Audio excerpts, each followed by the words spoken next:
Okay, we are live. Welcome, everybody. I appreciate everybody's time. Thank you for coming. This is the interview series for Columbia Omni Studio, and we're just taking some time to talk to people that we feel are really knowledgeable and are industry experts, and can give us some insight on some aspects of the business that we might not be that current on. I've known Doug Bynum for many years. He is, I think, maybe one of the most knowledgeable guys in the business. And his business that he works for is Natific, and he's a senior partner now there. And I'd rather him talk about Natific than me. But let's talk about him for a few minutes and just welcome Doug. Thank you very much for coming, and do appreciate your time. Thank you, Mitch. Thanks for having me. My pleasure. Doug, tell us how you got started in this business and a little bit about your career path. How you got to this spot. Yeah, it's Mitch, it goes back a number of years. I was thinking the last couple of days as I was getting ready for this, but I actually started working in textiles when I was 15. I had a part-time job working for a company that made wax lubricating disc for spinning frames. So that was my first job in textiles. And then my father was, he was a partner in a dyeing machine company. Name of it was International Dyeing Equipment. So as I was growing up, I was exposed to that. They manufactured and installed dyeing machines, those type things. So I was around it then. And then Dad later moved to Gaston County, a dyeing machine company, which was one of the largest in the world at that time. And he worked for them for many years. So through him, I met a lot of people in the industry. Also was a lot more familiar with the dyeing side and those type of things. So I entered NC State in the College of Textiles in 1979. And I was in textile chemistry. So after finishing my degree, and while in school, I worked at Cotton Incorporated for about 2 years, just as a research assistant. I worked with Dr. John Turner and Norma Keys in the laboratories to help them doing various things in the lab, working on research projects, and also just doing yarn evaluations, fiber evaluations, those type of things. So after college, I was lucky enough to get a job at Ciba Geigy in Greensboro, and that was as an intern. And I worked about 2 years in the intern program out of Greensboro, doing color development in the lab, doing training, doing some technical work out in the factories, and basically just learning more about the business and about textiles. I moved after about 2 years in Greensboro. I moved to Salem, Massachusetts, where I worked for a Ciba subsidiary, which was called Hamlet and Hayes. And I was basically the lab technician there and did a lot of work for all the customers based in New England. So I got to work with wool, cashmere, a lot of different fibers, and worked with Charlie Zortman, Dave Finstelmaker, Phil Hilton, several other people that are still, some still in the industry today. So after that, I moved back to Greensboro, worked for Ciba a few more years. Then moved to a company in High Point called Marlowe Van Loon. They were a family-owned business that serviced the hosiery industry in the Southeast.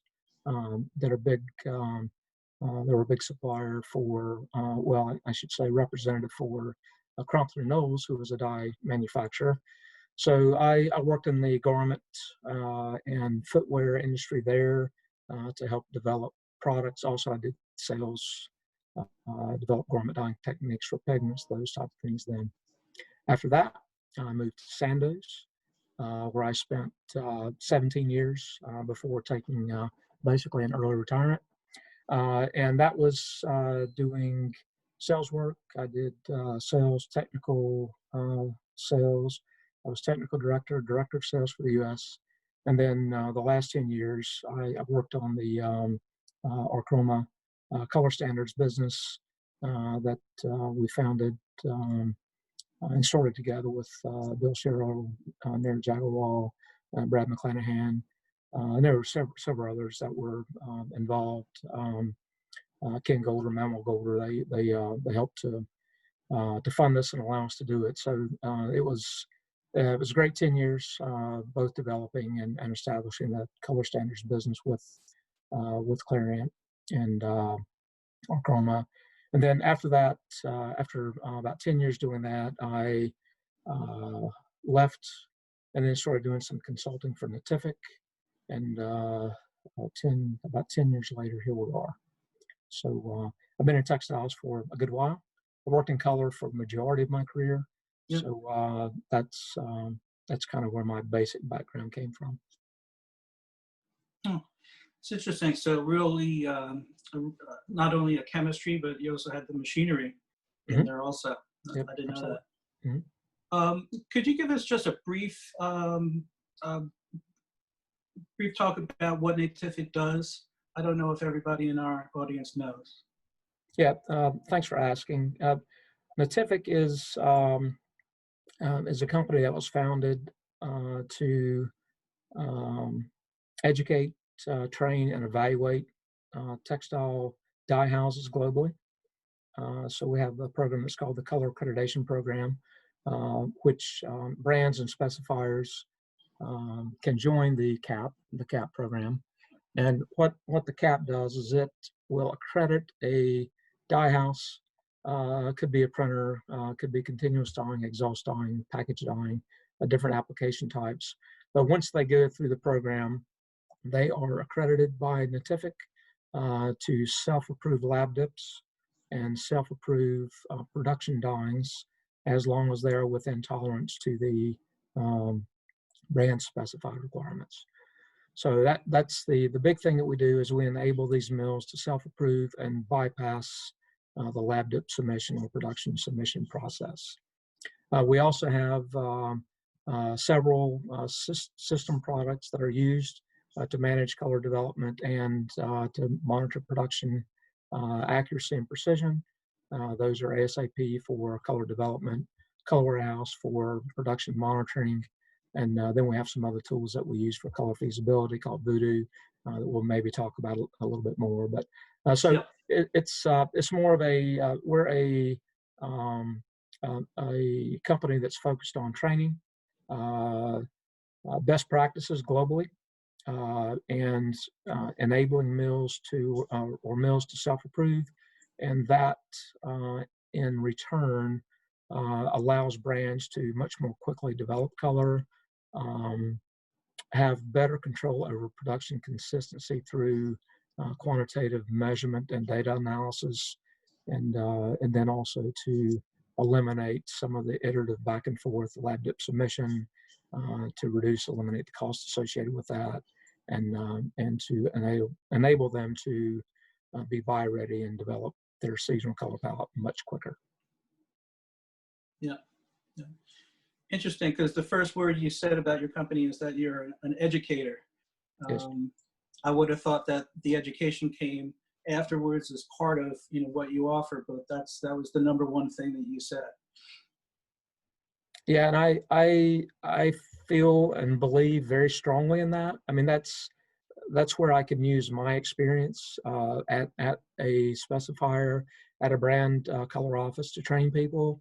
I can also do the same thing in a plant laboratory or even in production, where the people at Natific, there are others that have similar experience to me in the company, Andreas and Claudia and Francisca's, Christoph, that can also go out into the factories and help with this training and bring up the new people coming into the industry, because we see that regardless of location, whether it be working in a brand color office in the US or Europe, or if they're a colorist or merchant working for a vendor or manufacturer in Asia, then the training is always constant.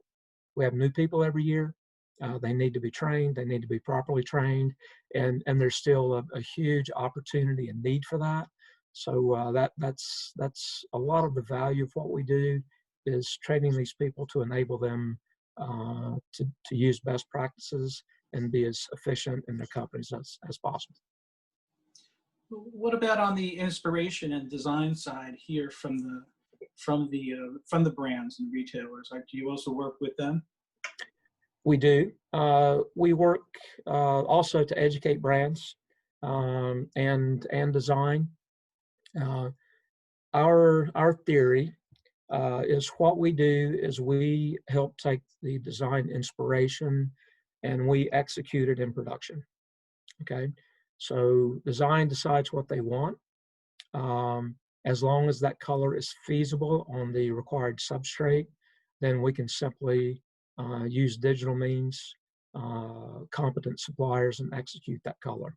So educating designers on color feasibility is very important because that's very important to the results that they'll get in the end. So working with design to understand their needs, to understand that what their products are, what type fabrics they're using, that type thing, to look at feasibility not only from a color perspective but also from a performance perspective is something that's important to educate designers on, but also to give them confidence that what they specify is what they're going to get. So they don't feel like they have to be involved in every step in the process. We want them to be able to select the color, specify it, and just move on to the next season so that they know that they're going to get what they specified. Now, there are exceptions depending on fabric, application, sometimes that they're going to have to look at things for best can do. We call it FSRR, but the majority of colors are going to be executed without any intervention. But we always know that we have to loop them in, either product development or design personnel, to look at something that's not within tolerance that would have to be approved or rejected. So in basic terms, I guess we talk about feasibility now. 10 years ago, it was a big buzzword.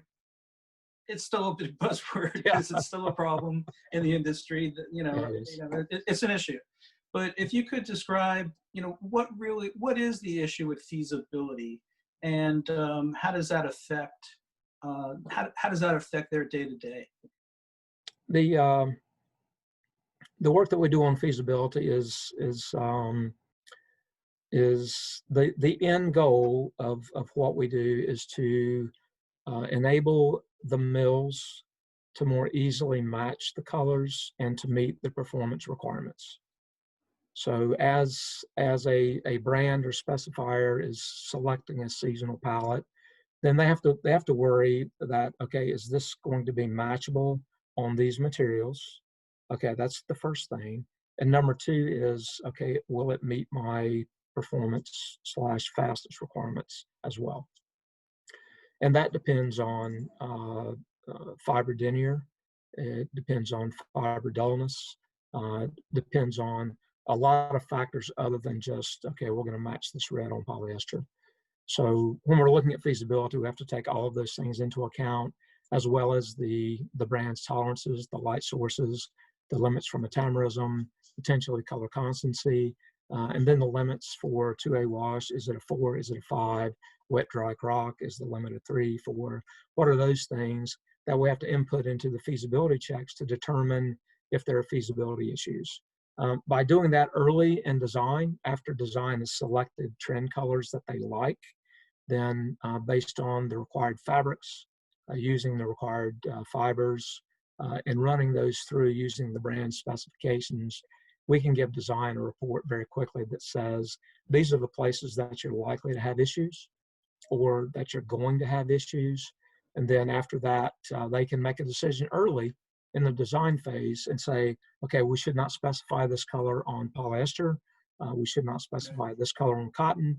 And that way they can make those decisions early and they don't waste development dollars and time at the mill in trying to do something that we know is not feasible upfront. Yep. Yep.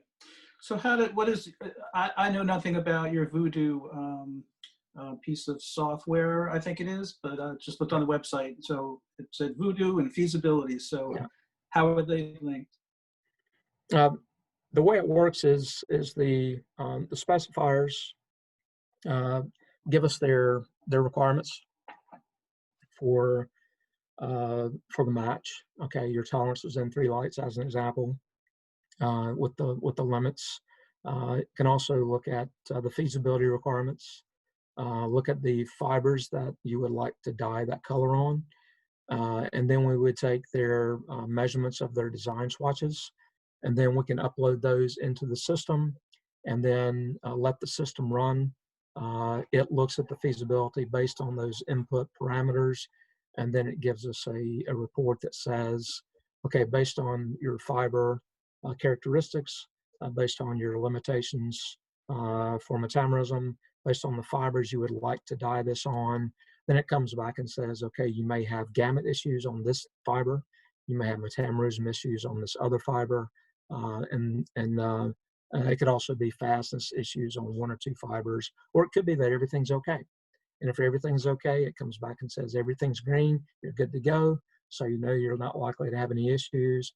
If something comes back and has a warning that says, okay, we might need to watch this, and if it comes back and says no, or if it's red, then it says, okay, you're going to have issues here.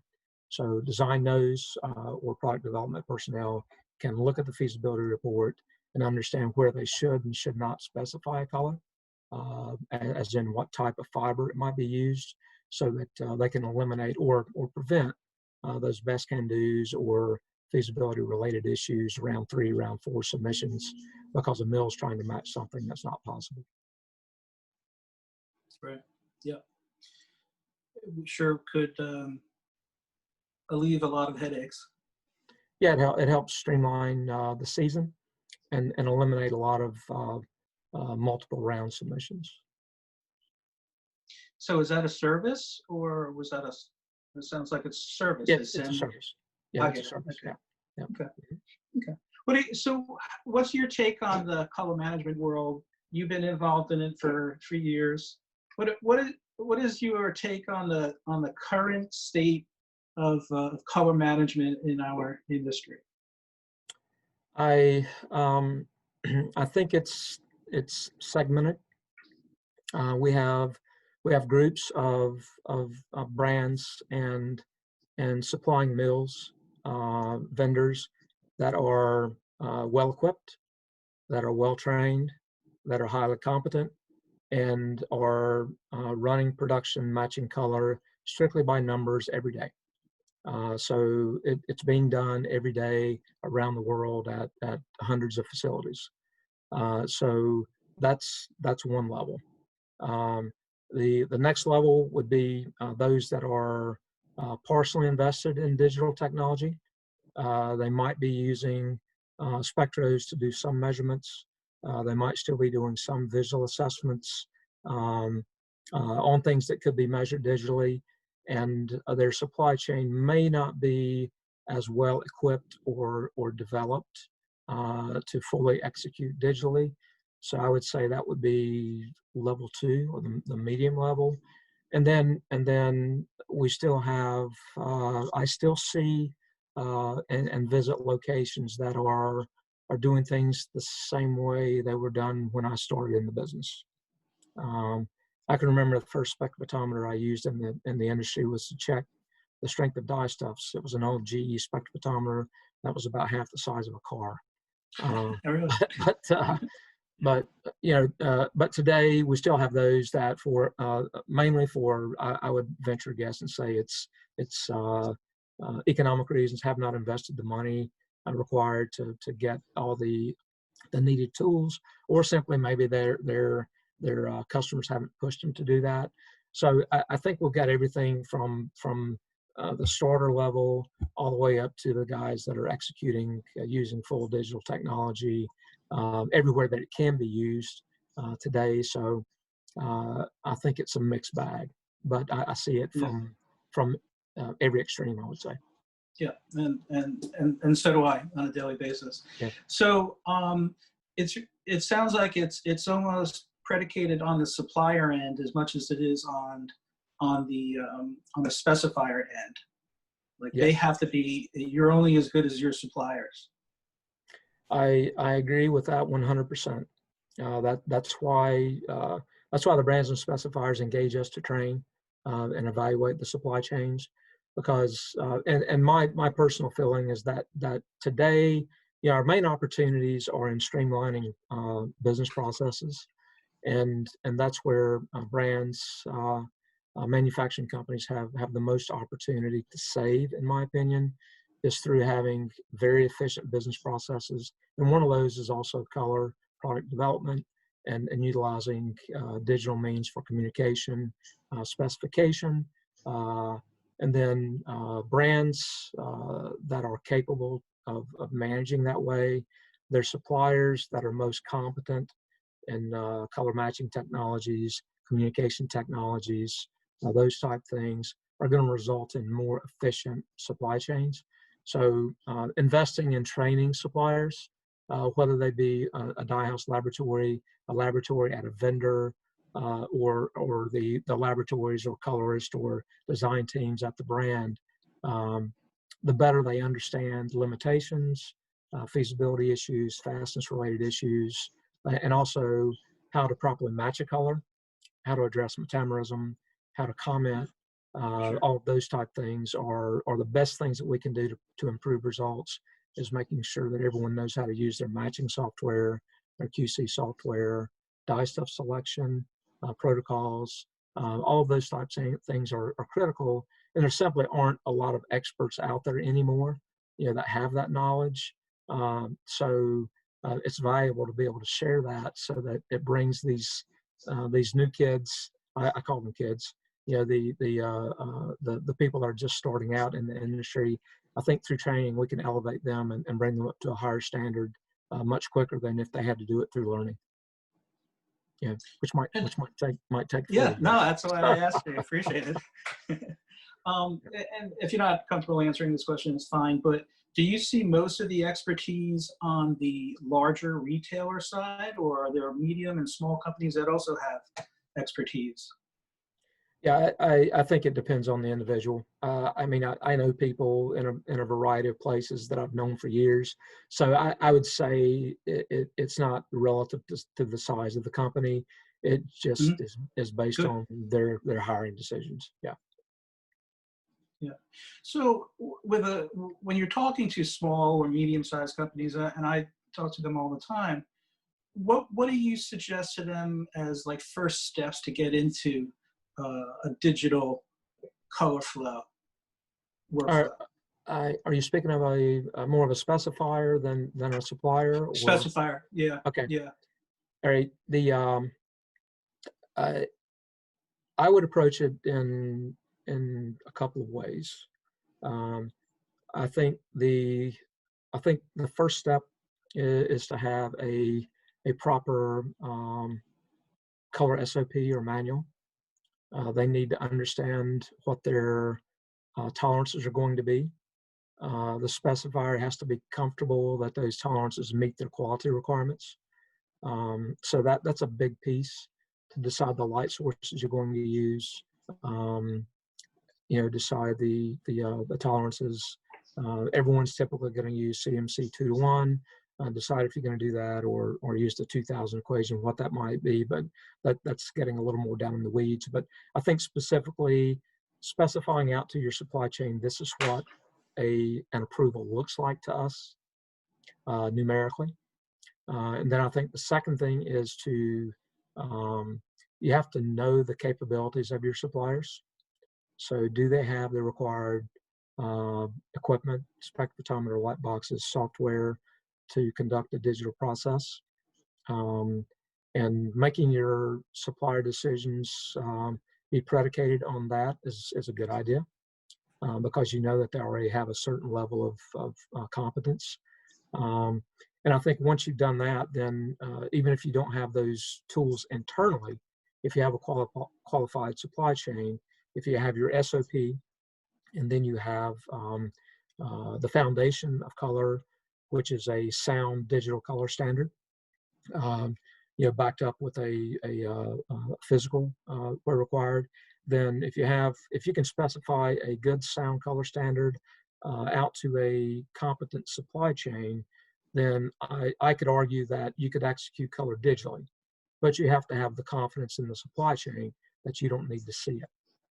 Okay, so that's where that may take a few seasons or even years to build the confidence internally at the specifier that, okay, this works. You know, we can rely on the supply chain to provide us what we need.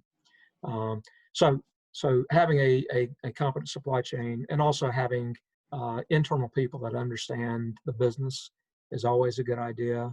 You know, someone that has some textile background, they don't have to be an expert in color, but I think it's they have to at least be able to talk the language and understand the language, so that they can speak confidently and competently with suppliers. So that would go again back to training the brand colorist and personnel, so that they have the proper training and talking about, these are our requirements.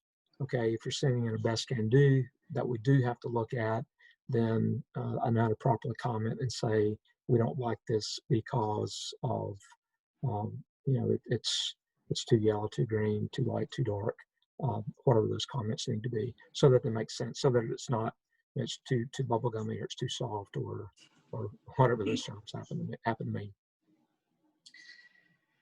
No, I've never heard comments like that.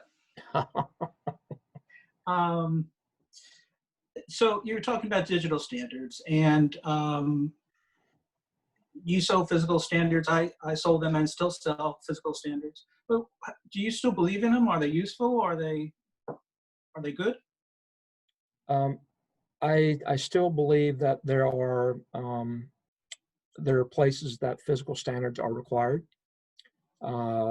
If you are a component supplier, trim supplier, accessory supplier, something like that, then if you're not digitally able to measure and assess those components, then of course, yes, we need a physical sample that can be used to look at components, or even fabrics, materials that can't be measured digitally. We're still going to have to do visual assessment on a certain percentage of production and lab dips for a period of time. So of course they're required there. That also helps the supplier and the brand to assess things visually when required, and then also to look at the metamerism of the submissions as required. Production shade bands, those type of things, if they don't have digital capabilities, there is a place for them. There are many mills in the world that don't need them, but you know, that's those that are highly competent and capable and are strictly manufacturing product that can be measured. Yeah. What do you feel that the color standard providers can improve on to get to the industry? I think it's I think it's a difficult question because I think the color standards in the last 20 years have done a good job in bringing the color standards to a different level than they were at back 20, 25 years ago.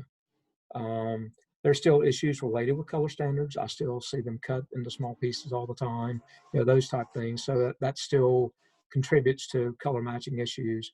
But I think the fact that the majority specify the color using a QTX file is requirement. I think there are doing colors on different fibers is a good service to the brands. But there are complexities related with all color, related to reflectance curves, to feasibility on different fibers, those type of things. So I think there are limitations as to what you could do without optimizing spectral curves and then backing into dye stuff recipes that might match those, which is pretty complex. Then I think today they meet the needs of the industry. The main thing is that the feasibility is there for each fiber where the specifier requires it, and that they know that that there's potentially feasibility issue. And if their suppliers are properly equipped, they can take the QTX of the standard supplier, look at the predicted color match on their material, and determine if it's matchable or not. And they should know that before they make the first lab dip. So I think they're good today, and I think they meet the industry need. I think we can talk about tolerances, how close should they be from sample to sample, all those type things.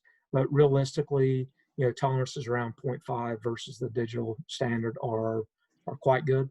And when you're dyeing cotton or polyester in a textile dyeing process, that's really about as good as it gets, unless you're going to throw away a lot of product. But I have the same issue in production. Even if you have one port or roll of fabric that measures 0.3 versus standard, then in that same batch of fabrics, you're going to have other rolls that might measure 0.7 or 0.8. So it's just the real world. It's the real world. But the key thing is that the digital standard is the standard, and that digital standard does not move. And everyone in the world is using the same digital standard. Then we have a fixed point, and that reduces variability in the supply chain. Yep. I like to preach that you need both. Yep. And each helps the other. What you would mention optimizing a curve. I gotta tell you, I've heard that for years. I don't know what it means. What does it mean? Yeah. Or optimize standard, or I think when we do the Voodoo, based on the brand's inputs for fibers that are required, then when you optimize a curve, the idea is that you provide a color standard that is optimized so that the dye stuffs that are likely to be used in the industry, that are commonly used dye stuffs, that you can match the color with those commonly used dye stuffs that not only match the shade, but also will meet performance, will meet fastness. All right. So if you have an optimized curve, then it's easier to match at the mill level. And depending on the shape, there are times that you can have an optimized curve that could be matchable on every required material, or there might be other times that you might have to specify a new optimized curve for CD poly or something else, simply because that initial curve is not matchable within tolerance on all the required fibers. And that happens. So that's a big part of the feasibility discussion. And after we run it through Voodoo, we can tell the brand if they need an optimized curve specific to a fiber. We can go back and tell them that, okay, on this color, polyester is going to be an issue. So you need to use an optimized curve for polyester on this particular teal blue, let's say. And what that does is that lets them know up front, okay, how far is this going to be off from our initial standard? And they can see that, so they know if they want to use that or not, or if they know that they simply do not want to specify that color on polyester. But if they use the optimized NOSC for polyester for that color, then they have confidence that their mills can match it and not have a lot of best can do's. What it does is, in some cases, the optimized spectral curve actually predicts what a best can do is going to look like, so that the brand knows that before they leave design. But it's curves that are easier and more likely to be matched at the mill level and to meet the fastest requirements of the brand.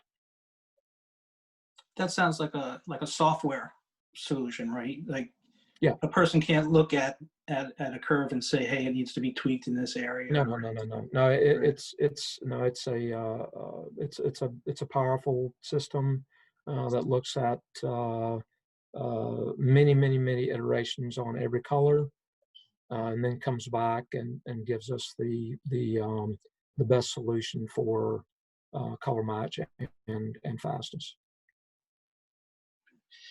There's a couple questions from on Facebook, Doug. Yes. I'll ask them to you. And One is from Audra Hunter. Yes. We know Audra. Hi, Audra. As COVID is pushing retail colorists to be flexible in their work arrangements, where do you see the largest opportunity or need in supporting colorists and designers in flexible color management? I think one of the things that we do. I mean, I think cloud-based solutions are something that certainly helps brands to meet requirements. You know, systems that can be accessed from anywhere in the world, whether it be home or on the road, to approve color wherever you need to be. I think that's important. We've experienced in the last few months that people have been disconnected from their spectros, so that's presented some challenges in getting measurements and that type of thing. So I think with enabled competent supply chains that are able to properly measure samples and submit them, I think colors having visibility into the data through a platform is a big help, especially if they have to work from home for extended periods, or if they have to travel a lot. So I think that's one thing. I think another thing that is an interesting challenge is the whole visual assessment challenge. It's does everyone have a light box at home? Do all of the brands send light boxes home with the colorist? And we know some people that have actually had to do that. I think there's still needs for a better solution for those the samples that need to be assessed visually, that will work. It has to be something that is I'll say good enough, not necessarily perfect, but something that colorists and brands can use as a tool to make sound business decisions, and also to manage the information. And I think the data management, data communication, shipment of samples globally, and all of that, the issues surrounding that in our industry have just been magnified during COVID, because everyone's had to adapt and make arrangements. If the suppliers were able to work and ship things, that was okay. But during the periods where nothing could be done, I'm not sure that we could have done anything to help that. But being able to specify color to a supplier, knowing that you're going to get what you specified, I think for me is the best answer. But that takes that training we talked about, and confidence and systems to support it. Links with PLM and a lot of different things. Okay. Well, thank you for answering that. Here's two questions from Andrew Frazier. We know Andrew. Yeah, Hi, Andrew. I've known Andrew since my days at SEBA, so that was a long time ago. All right. Yeah. So Andrew asked, hi, Doug, how long does it take a design team to get to a trust level on this process? Andrew, that's a very good question. And based on my experience, it really depends on the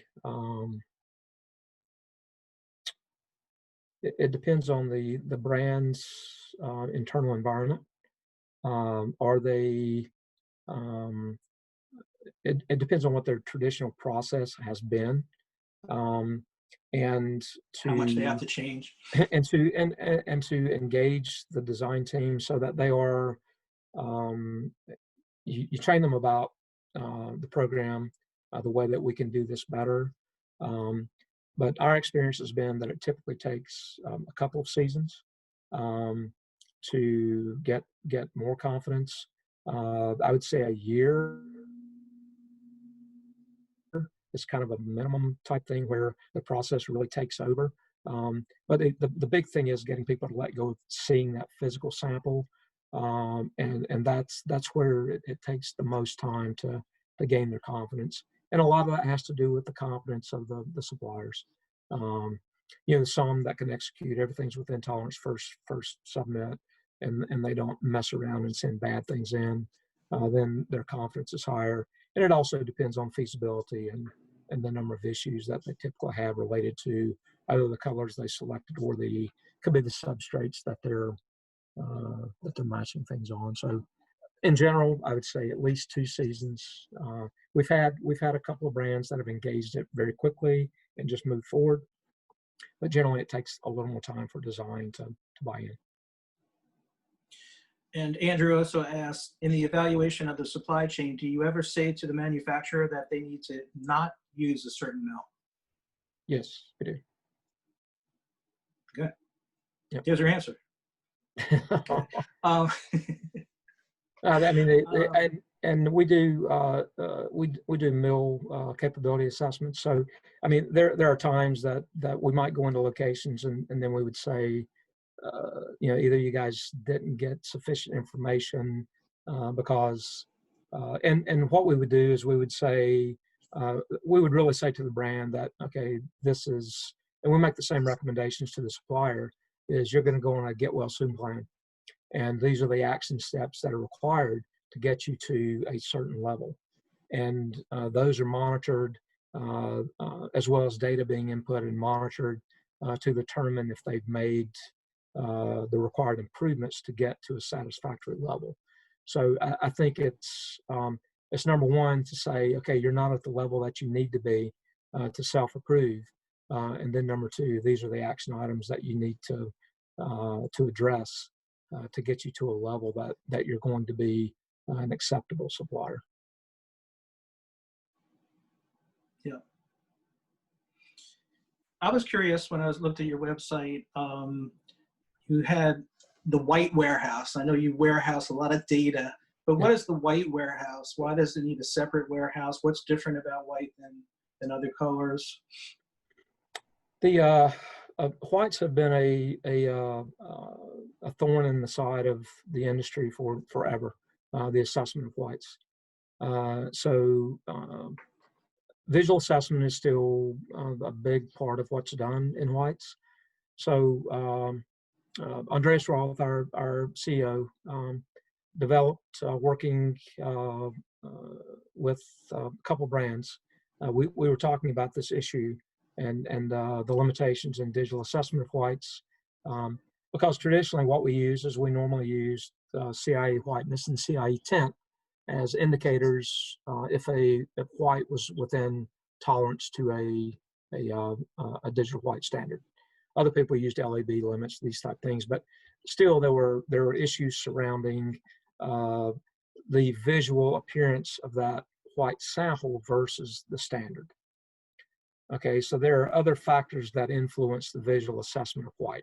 So in order to manage and communicate the whiteness metrics, which we look at whiteness, we look at fluorescence, we look at the intrinsic shade of the optical brightener, we look at the tint, we look at the CIE whiteness level, and incorporate all of that into what's called a Natific whiteness delta E. And if the sample measures using a properly calibrated, UV calibrated spectrophotometer, if it measures within a number somewhere around 1.5 Natific whiteness delta E, then we know that the visual of that sample, production lot, whatever it is, versus the brand's standard is going to be visually acceptable in the light box. So that's why we have the separate white warehouse, is because the data requirements are different, the calculations are different, and then the system also gives the brand and mills comments on variation. We look at variation in fluorescence in the tint and the intrinsic shade of the optical brightener, and then the system gives them comments on, okay, the intrinsic shade of the optical you're using is much too red. You should change the optical brightener to match this white. So white is a different animal to match. It's a different animal to assess in QC, and that's why we have the separate white warehouse. Good, interesting.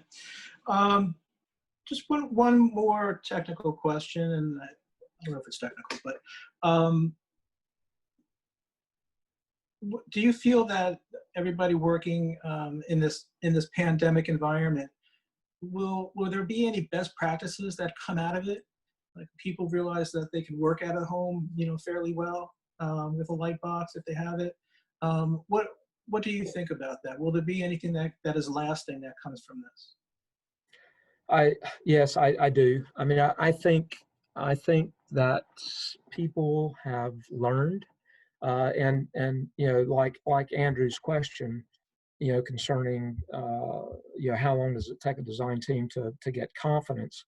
I think the way that people have had to work the last few months has really forced people into a more digital world.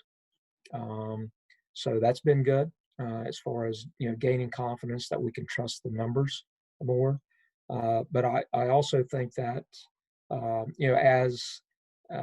as people are trying to make decisions when we do go back to work in the office, and who knows how long that's going to be, then we're still going to have to accommodate managing color development, managing production quality, and all of those things. So I think people have learned that we don't have to be in the office to do it. I think we could have tools at home to do it. Whether that's being a spectral and light box at home, which some people will have and use, or it might be that they rely more on their suppliers to do the digital measurements and submit the data, so that they can do more assessment of the data and rely more to make pass or fail decisions based on the numbers. But I think we've learned that the way we've done things in the past doesn't work efficiently in this new world. So I think as an industry, we're going to have to focus more on more digital tools to enable us to do more things, to look at more visual samples, to rely more on digital where we can improve within tolerance on solids that can be measured, and really streamline and eliminate as much as possible where samples have to be shipped around the world. It's with the brands that have sourcing offices globally, they're in a different situation, of course. But if it's a smaller specifiers of people that have to get samples to do the evaluations, then my argument would be that I would be very strictly qualifying my suppliers, and I would be looking for somebody that I could rely on to give me the color I specified, and not have to worry about looking at it.